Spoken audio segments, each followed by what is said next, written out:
Okay, so the next thing is going to be just understanding the control of the far side of the body, ideally through the diagonal line here. Because when we get to this sort of position with people, depending on how skillful or athletic they are, right now I'm really just controlling one corner. In this case, it's the bottom right corner of Ken's body. And he's got 3 other corners on his body, and most people will. So how they use those corners will vary, but basically you can go hands on the mat. That's fairly common from here. And so this is called 4-point, or well, 3-pointing, I guess in this case. And so people will be like, well, I'm just going to take your back from here. And then they do this, and then they let go of this, and then they go for the back. And then you control 0 corners of your partner's body, and they will either turn to face you or they will run away. So, you know, in jiu-jitsu, people tend to be quite cooperative about the idea of coming down to the ground. In competition and when you're facing people who have more of a wrestling or MMA kind of background, they definitely don't agree to come to the ground with you.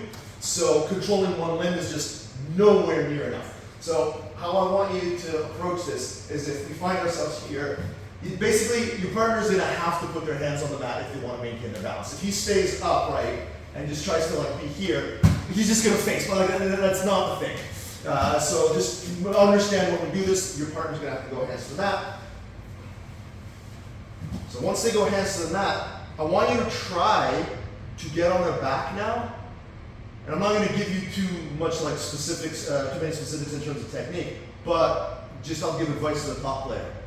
Your goal is to run away, or to just maintain a 4-point position. If you can get this foot back on the ground and do that and square back up where this knee comes in, do it.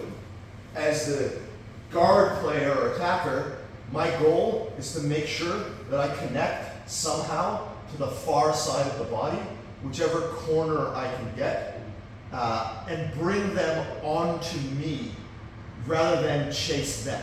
So if I have to like run after him, like this is non-functional.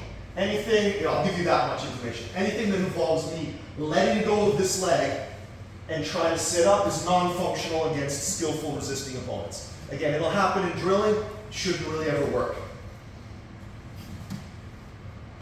This is good enough. This is better.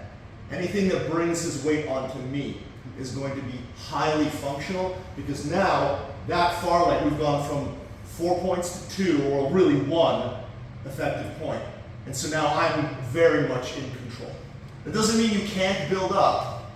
It just means that if you do it, you have to do it where you've got superior base to your opponent. And them being like this is always going to be superior to you being like this. So we have to take them out of that alignment by connecting somehow to the far side of the body. Does that make sense? So just again, start playing with it and see how it works for you.